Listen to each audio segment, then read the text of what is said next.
എല്ലാവർക്കും YouTube channel start ചെയ്യണം എന്ന് ഭയങ്കര ആഗ്രഹമുണ്ട്. പക്ഷെ മിക്കവാറും ഇവർ യൂട്യൂബ് ചാനൽ സ്റ്റാർട്ട് ചെയ്യാത്തതിന് കുറേ പൊട്ട റീസൺസ് ആയിരിക്കും. ഒന്ന്, DSLR ഇല്ല, മൈക്രോഫോൺ ഇല്ല, ലാപ്ടോപ്പ് ഇല്ല, സ്റ്റുഡിയോ ഇല്ല, ലൈറ്റിംഗ് ഇല്ല, ഇങ്ങനെയുള്ള കുറേ പൊട്ട റീസൺസ് ആയിരിക്കും. ഒരു യൂട്യൂബ് ചാനൽ സ്റ്റാർട്ട് ചെയ്യാൻ വേണ്ടിയിട്ട് DSLR, ലാപ്ടോപ്പ്, സ്റ്റുഡിയോ, ലൈറ്റിംഗ് ഇതൊക്കെ വേണമെന്നായിരിക്കും നിങ്ങൾ പലരും ഇപ്പോഴും വിചാരിച്ചു വെച്ചേക്കുന്നത്. എൻ്റെ യൂട്യൂബ് ജേർണി സ്റ്റാർട്ട് ചെയ്ത സമയത്ത് എൻ്റെ കയ്യിൽ ഉണ്ടായിരുന്നത് എന്താണെന്നറിയോ?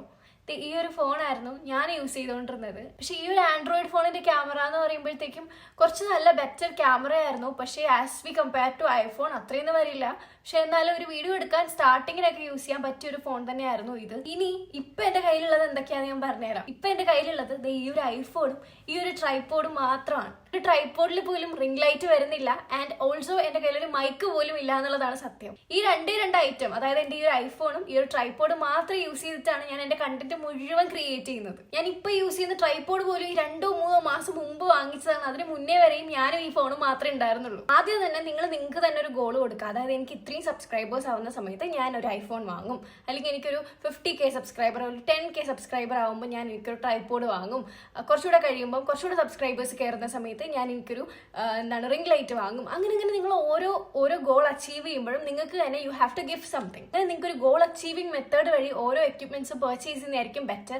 അല്ലാതെ ആദ്യമേ ഒരു യൂട്യൂബ് ചാനൽ സ്റ്റാർട്ട് ചെയ്യുമ്പോഴേ പോയി ഒരുപാട് പൈസ ഇൻവെസ്റ്റ് ചെയ്ത് ഒരുപാട് എക്സ്പെൻസീവ് സാധനങ്ങൾ വാങ്ങി യൂട്യൂബ് ചാനൽ സ്റ്റാർട്ട് ചെയ്യണമെന്ന് ഞാൻ ഒരിക്കലും പറയത്തില്ല. അപ്പോൾ എൻ്റെ ഐഫോൺ ക്യാമറ സെറ്റിംഗ്സിനെ കുറിച്ച് ഫസ്റ്റ് ഞാൻ പറഞ്ഞുതരാം. എൻ്റെ ക്യാമറ എന്ന് പറയുമ്പോൾ 4K and 60 FPS ഉണ്ടാവുക എപ്പോഴും. പിന്നെ അതുപോലെ തന്നെ എപ്പോഴും ഇമ്പോർട്ടൻ്റ് ആയിട്ടുള്ള കാര്യം എന്ന് പറയുന്നത് ലൈറ്റിംഗ് ആയിരിക്കും. ഞാൻ എപ്പോഴും പകൽ സമയത്ത് വീഡിയോ എടുക്കുന്നതാണ് കുറച്ചുകൂടെ കോൺസെൻട്രേറ്റ് ചെയ്യുന്നത്. ബിക്കോസ് രാത്രി ആയി കഴിഞ്ഞാൽ അത്രയും ലൈറ്റിംഗ് ഉണ്ടാവത്തില്ല. അല്ല, റിംഗ് ലൈറ്റ് ഒക്കെ ഉണ്ടെങ്കിൽ ഓക്കെയാണ്. ഇല്ലാത്തവർക്ക് നമ്മളിതുപോലെ പകൽ സമയങ്ങളിൽ വീഡിയോ എടുക്കണം. അതും ഈ ഒരു ഞാനിപ്പോൾ ഇരിക്കുന്നത് എൻ്റെ ഈ ഒരു വിൻഡോയുടെ സൈഡിലാണ്. അപ്പോൾ ഒരു വിൻഡോ സൈഡിലൊക്കെ ഇരുന്ന് കഴിഞ്ഞാൽ നാച്ചുറൽ ലൈറ്റ് അടിക്കുമ്പോൾ കുറച്ചുകൂടെ എൻഹാൻസ് ചെയ്ത് നമ്മുടെ വീഡിയോ കാണാനായിട്ട് പറ്റും. പിന്നെ അതുപോലെ തന്നെ നമ്മുടെ ക്യാമറ ലെൻസ് എപ്പോഴും ക്ലീൻ ചെയ്യാനായിട്ട് ശ്രദ്ധിക്കുക. നമ്മൾ വിചാരിക്കുന്ന പോലെ അല്ല, അത് ക്ലീൻ ചെയ്തിട്ട് വീഡിയോ എടുക്കുമ്പോൾ there will be a huge difference. അപ്പോൾ അത് എപ്പോഴും ക്ലീൻ ചെയ്തിട്ട് വീഡിയോ എടുക്കാനായിട്ട് ശ്രദ്ധിക്കാം. ഈ ഫോൺ ഇങ്ങനെ സെറ്റ് ചെയ്ത് വെച്ചപ്പോഴാണ് ഞാൻ ഒരു കാര്യം ഓർത്തത്. ഇതുപോലെ ക്യാമറ നോക്കി സംസാരിക്കാൻ ബുദ്ധിമുട്ടുള്ളവരുണ്ടാവും. അങ്ങനെയുള്ളവർക്ക് ഇതുപോലെ ക്യാമറ ഇതുപോലെ സെറ്റ് ചെയ്ത് വെച്ച് കഴിഞ്ഞാൽ നമുക്ക് മിററിൽ നോക്കി തന്നെ സംസാരിക്കാം. അതായത് നമ്മളെ കണ്ടുകൊണ്ട് തന്നെ നമുക്ക് സംസാരിക്കാനായിട്ട് പറ്റും. അപ്പോൾ അത് നമ്മുടെ കുറച്ചുകൂടെ കോൺഫിഡൻസ് ലെവൽ കൂട്ടുന്നുണ്ടെങ്കിൽ അത് നല്ലതല്ലേ?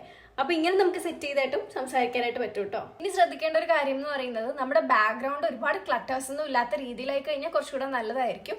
ഒരു ക്ലീൻ ബാക്ക്ഗ്രൗണ്ട് അത്രേ ആവശ്യമുള്ളൂ. ഒരു ക്ലീൻ ബാക്ക്ഗ്രൗണ്ടിൽ ഇരുന്ന് വീഡിയോ എടുക്കുക എന്നുള്ളതാണ്. ഞാൻ യൂസ് ചെയ്തത് ഐഫോൺ ആണെന്നും പറഞ്ഞ് is it really necessary to use iPhone? അത് ആക്ച്വലി ഒരു മിത്താണ്. ക്യാമറ ക്വാളിറ്റിയിലല്ല കാര്യം, കണ്ടന്റ് ക്വാളിറ്റിയിലാണ് കാര്യം. ഇതെല്ലാം കഴിഞ്ഞ് നോക്കുമ്പോൾ വരുന്നതാണ് നമ്മുടെ ഓഡിയോ എന്ന് പറയുന്ന ആള്. ഈ audio is really important. As a person who don't have a mic attached to her clothes, I have some things to say. അതിന് വേണ്ടിയിട്ട് ഞാൻ എഡിറ്റ് ചെയ്യുന്ന സമയത്താണ് ഈ ഓഡിയോ എൻഹാൻസ് ചെയ്യുന്നത്. അപ്പൊ ഞാൻ ആ എഡിറ്റിംഗിന്റെ സെക്ഷനിലേക്ക് വരുമ്പോൾ അതെങ്ങനെയാണ് ഞാൻ ചെയ്യുന്നത് കാണിക്കുന്നുണ്ടാവും. ഓക്കെ, ഇനി നമുക്ക് എഡിറ്റിംഗ് പ്രോസസ്സിലേക്ക് പോവാം. സോ ഞാൻ എഡിറ്റ് ചെയ്യാൻ വേണ്ടിയിട്ട് യൂസ് ചെയ്യുന്നത് CapCut എന്ന് പറയുന്ന ആപ്ലിക്കേഷൻ ആണ്. പക്ഷെ ഒരു ബിഗിനറൊക്കെ ആണെന്നുണ്ടെങ്കിൽ ഇൻഷോട്ട് ആയിരിക്കും എപ്പോഴും ബെറ്റർ. ഈ എഡിറ്റിംഗ് പ്രോസസ് ഒക്കെ ഏതിലായിരിക്കും ചെയ്യുന്നത്? ലാപ്ടോപ്പിലാണോ ചെയ്യുന്നതെന്നൊക്കെ ചോദിച്ചു കഴിഞ്ഞാൽ അല്ല, ഫോണിൽ തന്നെ നമുക്ക് ചെയ്യാനായിട്ട് പറ്റും. ഫോണിൽ തന്നെയാണ് ഞാൻ ഇത്രയും വർഷമായിട്ടും എന്റെ എഡിറ്റിംഗും കാര്യങ്ങളൊക്കെ ചെയ്തുകൊണ്ടിരിക്കുന്നത്. സോ സിമ്പിൾ ആയിട്ട് നിങ്ങൾക്ക് ഫോണിൽ എഡിറ്റ് ചെയ്യാൻ പറ്റുന്ന കാര്യങ്ങളൊക്കെ ഉള്ളൂ കേട്ടോ.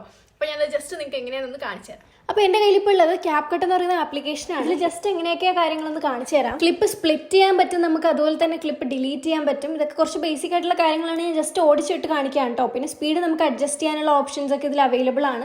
ഇനി സ്പീഡ് കർവ് എന്ന് പറഞ്ഞൊരു സംഭവം ഉണ്ട്. അതിൽ നമുക്ക് ഇങ്ങനെ കർവ് പോലെ നമ്മുടെ സ്പീഡ് അഡ്ജസ്റ്റ് ചെയ്യാനായിട്ട് പറ്റും. നമ്മുടെ മെയിൻ ആയിട്ടുള്ള കാര്യം ഇതല്ലല്ലോ. നമ്മുടെ മെയിൻ ആയിട്ടുള്ള കാര്യം ഞാൻ മൈക്രോഫോൺ ഇല്ലാതെ ഈ ആപ്പ് വഴി എങ്ങനെയാണ് ഓഡിയോ ക്ലിയർ ആക്കി എടുക്കുന്നത് എന്നുള്ളതാണ്. അപ്പോൾ അതിന് വേണ്ടിയിട്ട് താഴെ കാണുന്ന ഓഡിയോ എന്ന് പറയുന്ന ഓപ്ഷനിൽ ക്ലിക്ക് ചെയ്യുക. റൈറ്റ് സൈഡിൽ കാണുന്ന റെക്കോർഡ് എന്നുള്ള ഓപ്ഷനിൽ ക്ലിക്ക് ചെയ്ത് ആ ഒരു നീല ബട്ടണിൽ ക്ലിക്ക് ചെയ്യുമ്പോൾ 3, 2, 1 കാണിച്ച് നമ്മുടെ റെക്കോർഡിംഗ് സ്റ്റാർട്ട് ആവും. വോയിസ് എൻഡ് ചെയ്യേണ്ട സമയത്ത് സെയിം ബട്ടണിൽ തന്നെ ഒന്നുകൂടെ ക്ലിക്ക് ചെയ്ത് ലെഫ്റ്റ് സൈഡിൽ കാണുന്ന എൻഹാൻസ് വോയിസിലും കൊടുത്ത് അതൊന്ന് ഓൺ ചെയ്തിട്ട് 100ലേക്ക് ആക്കി ശരി കൊടുത്തു കഴിഞ്ഞാൽ നമ്മുടെ വോയിസിലുള്ള ബാക്ക്ഗ്രൗണ്ട് നോയ്സ് ഒക്കെ ക്ലിയർ ആയി വോയിസ് ഒന്ന് എൻഹാൻസ് ആക്കി കിട്ടും. നെക്സ്റ്റ് വരുന്നതാണ് നമ്മുടെ തംബ്നെയിൽ എന്ന് പറയുന്നത്. സോ തംബ്നെയിലിന് വേണ്ടിയിട്ട് ഞാൻ പണ്ടൊക്കെ യൂസ് ചെയ്തിട്ടുള്ളത് ക്യാൻവ ആണ്. ക്യാൻവ എന്ന് പറയുന്ന ആപ്ലിക്കേഷനിൽ നമുക്ക് ഒരുപാടധികം ഡിഫറെന്റ് ടൈപ്സ് ഓഫ് ടെക്സ്റ്റൈൽസും അങ്ങനെയുള്ള ഒരുപാട് കാര്യങ്ങളുണ്ട്. ഈസി ആയിട്ട് നമുക്ക് തംബ്നെയിൽസ് ഒക്കെ എഡിറ്റ് ചെയ്യാനായിട്ട് പറ്റും. ഇപ്പൊ കുറച്ചുകൂടെ ബെറ്റർ ആയിട്ട് എനിക്ക് ഫീൽ ചെയ്യുന്നത് ഒബ്വിയസ്ലി നമ്മുടെ ഒരു ChatGPT ആണ്.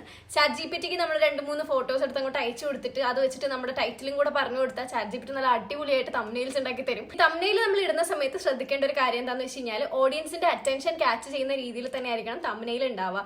തംബ്നെയിലും ടൈറ്റിലും ഒക്കെ ഭയങ്കര അടിപൊളിയായിരിക്കണം. ഇനി ബിഗിനേഴ്സ് ചെയ്യുന്ന കുറച്ച് മിസ്റ്റേക്സ് എന്തൊക്കെയാണെന്ന് ഞാൻ പറഞ്ഞുതരാം. ആദ്യമേ തന്നെ പെർഫെക്റ്റ് ആവണം എന്ന് വിചാരിച്ചങ്ങിരിക്കും. അത് ഭയങ്കര വലിയൊരു മിസ്റ്റേക്ക് ആണ്. എനിക്കും പറഞ്ഞാൽ ഞാനും പണ്ട് അങ്ങനെ തന്നെയായിരുന്നു. ഭയങ്കര പെർഫെക്റ്റ് ആവണം, എൻ്റെ വീഡിയോസ് ഇങ്ങനെ പെർഫെക്റ്റ് ആവണം, അങ്ങനെ പെർഫെക്റ്റ് ആവണം, അങ്ങനെയൊക്കെ ചിന്തിച്ച് പക്ഷെ നമ്മൾ ഇരുന്ന് കഴിഞ്ഞാൽ അങ്ങനെ ഇരിക്കാനേ നമുക്ക് പറ്റുള്ളൂ. നമുക്ക് എന്താണോ നമ്മുടെ കയ്യിലുള്ളത് അത് വെച്ച് നമ്മൾ സ്റ്റാർട്ട് ചെയ്യാം. ഇനി പറയുന്നത് എനിക്ക് എപ്പോഴും പറയാനുള്ള കാര്യം തന്നെയാണ്, കൺസിസ്റ്റന്റ് ആയിരിക്കാം. നമ്മൾ ഒരിക്കലും ഇന്ന് വീഡിയോ ഇടുന്നു, നാളെ വീഡിയോ ഇടുന്നു, മറ്റന്നാൾ എന്തെങ്കിലും മിറാക്കിൾ സംഭവിക്കും അങ്ങനെ വിചാരിക്കരുത്.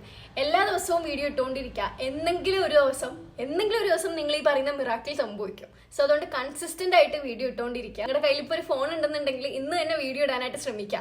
ഒരിക്കലും നാളത്തേക്ക് മാറ്റി വെക്കാതിരിക്കുക. ഇന്നിപ്പോൾ ഒരു വീഡിയോ എടുക്കുക, shoot that freaking video, edit it and upload it. അത് തന്നെയാണ് എനിക്ക് പറയാനായിട്ടുള്ളത്. അങ്ങനെ ചെയ്യുമ്പോഴാണെങ്കിൽ പതുക്കെ ആയാലും നിങ്ങൾ ഇംപ്രൂവ് ചെയ്തുകൊണ്ടായിരിക്കും ഇരിക്കുന്നത്. എല്ലാവരും അങ്ങനെയാണ്. നിങ്ങൾ വിചാരിക്കുന്ന പോലെ ഇപ്പൊ കാണുന്ന ബിഗ് യൂട്യൂബേഴ്സും ഇങ്ങനെ തന്നെയാണ് സ്റ്റാർട്ട് ചെയ്തിട്ടുള്ളത്. അപ്പൊ ഇതുപോലെ യൂട്യൂബ് ചാനലൊക്കെ സ്റ്റാർട്ട് ചെയ്യണമെന്ന് താല്പര്യമുള്ളവരാണെന്നുണ്ടെങ്കിൽ ഇപ്പൊ തന്നെ സ്റ്റാർട്ട് ചെയ്തോളൂ. ഇന്നത്തെ വീഡിയോ കുറെ പേർക്കെങ്കിലും യൂസ്ഫുൾ ആയി എന്നാണ് എന്റെ വിശ്വാസം.